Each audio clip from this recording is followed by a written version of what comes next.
Ladies and gentlemen, this is another banger. Smash that subscribe button, and also shout out to the Asian Conjurum.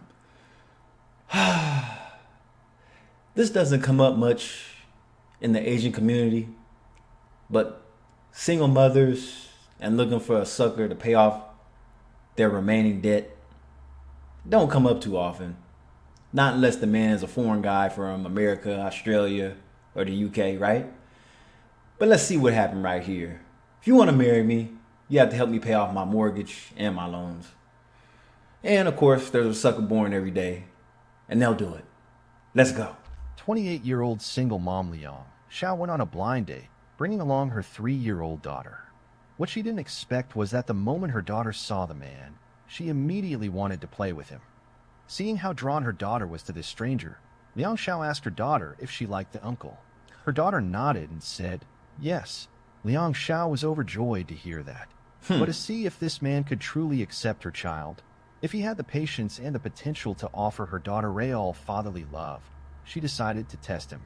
She told the man she needed to use the restroom and asked if he could watch her daughter for a bit. The man Yang Xiaolong immediately agreed. He picked up the little girl and took her to the nearby playground.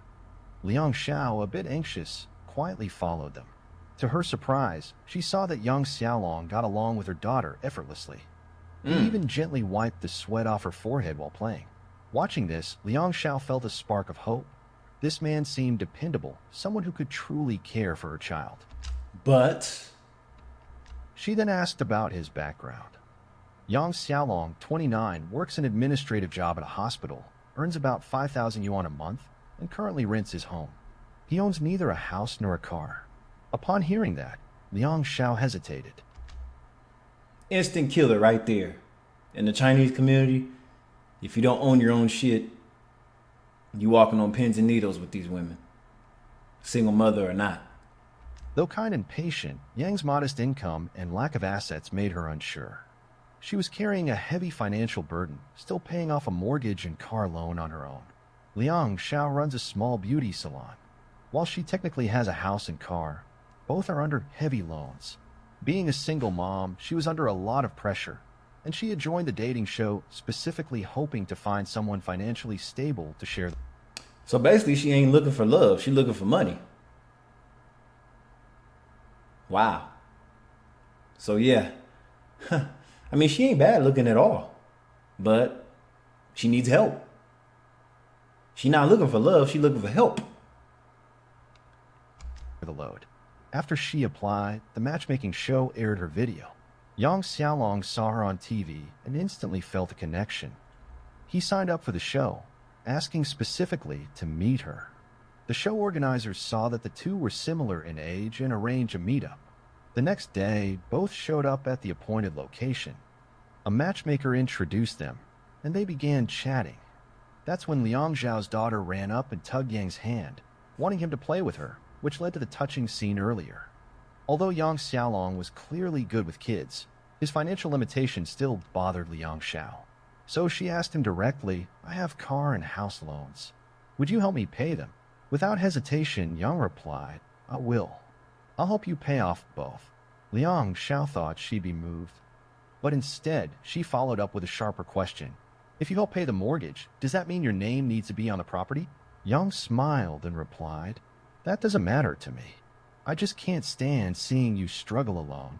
His response moved her. She could tell he was sincere and dependable. So You can just see the doubt in her face, though. Damn. She like, yeah, but she asked what plans he had for the future. Yang said, I want to open my own restaurant one day. Hearing that, Liang Xiao felt uncertain again. That dream felt too far off, too unstable. She quickly found an excuse and left the date. It seemed like the date had come to an end. man, you're supposed to say, I'm going to be the next CEO millionaire of this company. That's what you should have said. Or at least that's what she wanted to hear. She wanted to hear a plan of you coming up like a big fat rat. But you said some low tier shit. But Yang Xiaolong wasn't ready to give up. He wanted to prove that opening a restaurant wasn't just a pipe dream. He called up a friend, borrowed their kitchen and headed to the market to buy ingredients. Soon, he had cooked up an entire table of homemade dishes. The matchmaker called Liang Xiao again, telling her Yang had prepared a meal to show his sincerity and skill. Liang Xiao, though she said she had already eaten, agreed to come and talk. Hearing she was willing to come, Yang excitedly ran downstairs to greet her. When she arrived, he brought her up and invited her to try his cooking. After one bite, Liang Xiao praised the food, saying it tasted even better than restaurant dishes. Seeing her satisfied, Yang opened up, "I'll definitely make my dream happen. Once I open that restaurant, I'll make good money, and I'll give you and your daughter a happy life." But in the end, Liang Xiao still turned him down. See, that's what I'm talking about. I mean, it seems like from a physical stance, you can see the compatibility right there, but the financial part, she's just not feeling it. She wants to be in a position where her and her daughter is never going to struggle. They're already struggling. She's looking for somebody that's going to get her out of the struggle, which means whoever she ends up with, she's going to be unhappy because all she's focused on is money. And people that have money usually treat people like shit. So whoever she does decide to get serious with is probably going to be abusive towards her because, like I said, people with money think that they can control people with money, so they slap people around with their money. So it's probably not in the best interest. But most women will put up with abuse if there's money shown. She said, "Your promises sound nice, but they're not guarantees. What I'm looking for is a man who can help me pay the loans now." 现在的女孩子都已经开始名骗了，还有那么多的男的还在学习如何追女的，如何讨女生欢心。 I honestly don't get it. Me Why neither. is it that so many women these days are openly scamming men, and yet there are still so many guys out here desperately trying to learn how to win a girl's heart or make her happy? Seriously, just look around online. Pick any so-called relationship coach, independent woman influencer, or female empowerment blogger. You'll notice one thing they all have in common: they're not actually teaching women how to be truly independent. They're teaching women how to extract money and benefits from men. Extortion. They're teaching women how to take advantage and drain a man's bank account. So it goes far beyond being a strong and independent woman. So not only have your own stuff, but still find a sucker that you could leech off of and take his shit too. So that's a double income for her. Pretty westernized to me, but okay. How to manipulate. How to take advantage, without shame. And the craziest part, they're doing it openly, boldly, like there's absolutely nothing wrong with it. No guilt, no sense of morality. Meanwhile, so many guys are still out there clueless, buying flowers, writing long texts, watching videos on how to please women. This right here is exactly why so many of you get played. We're now surrounded by gold diggers in disguise. These so-called independent women, these loud feminists, constantly preaching female empowerment and awakening, yet at the same time, they're still clinging tightly to outdated traditions like demanding extravagant dowries. When someone feels like they're getting the short end of the stick, their instinct is to ask for financial compensation. And when they feel like they're getting a good deal, they're often willing to give up some economic benefit. That's exactly the logic behind bride price. Let's be real. Bride price is a backward custom. There's really no need to debate that. But despite being outdated, many people still follow it. So instead of arguing whether it's right or wrong, let's just talk about the mindset behind it. People are simple. If a woman feels like marrying you is a loss for her, she'll ask for bride price. In plain terms, bride price is just money, a form of economic compensation. Love? That's clearly not part of the equation.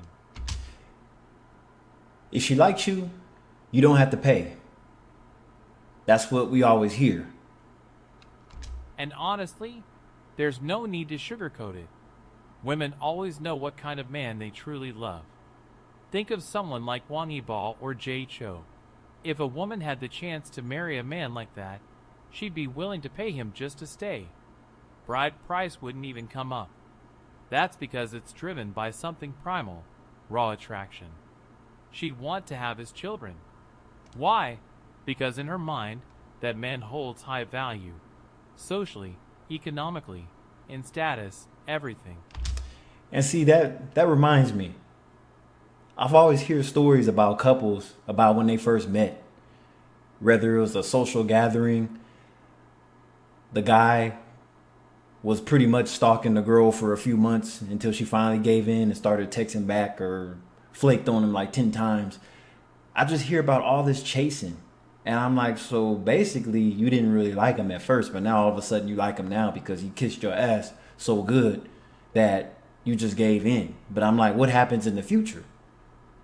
What happens when you get bored and you get tired of him? And then you start dealing with guys that didn't do half of the stuff that he did. She'd feel like marrying him is a win. Naturally, she'd be willing to make financial concessions to secure it. It's a balancing act. If she's not attracted to the man, if she's settling, then everything else better be top tier. Bride price, house, car, property in her name. That's how she justifies the emotional loss. If I don't love you, at least I'll get something out of it financially.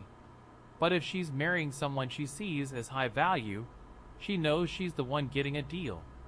And in order to balance it out, she'll lower her demands, sometimes even offering everything she has to keep the man from walking away. So here's the bottom line. If a woman needs gifts, bride price, a house in her name just to be with you, she doesn't love you. In fact, deep down, she thinks you're not good enough for her. She sees herself as better than you. Let's call it what it is. She just doesn't respect you. Yeah, we ain't gonna listen to her, but yeah, that's pretty much what it comes down to. So, on average, most women end up settling for guys they don't want, but they just tended to they were able to provide the lifestyle for them. So she went ahead and settled for this man, even though she didn't really want him like that. It doesn't matter how tall he is, how fat he is, how in shape he is. For whatever reason, physically, she wasn't attracted to him, but he had the funds, or maybe he was a trust fund baby when he was younger, or he comes from a family that's well off and she doesn't have to work as much, or he doesn't have to work as much. So it's called a soft lifestyle. And a lot of women will settle for this type of guy and even cheat on him behind his back with damn near a homeless guy, or a guy that she considers as high value but doesn't have that much money as the man that she married. So up front, this is what the expectations are. And transactional relationships, that's pretty much how it is. Most relationships are transactional. Just remember that. So even if she does find somebody that she really is attracted to and checks off all the boxes, at some point he's going to have to come out of his pocket too. Because getting women and being with women are two different things. If you're trying to keep women, eventually you're going to have to spend money on them. I mean, who's going to pay the bills when you move in, when the woman moves in with the man or the man moves in with the woman? Is the woman going to spend all her money paying all the bills and go broke while you're just leeching off of her for free? That's not a man. Man is supposed to be a provider. So that's just how it is. Anyway, it's Kylie Vale. Don't forget to like, comment, subscribe, hit the notification bell, and I'll catch you in the next video.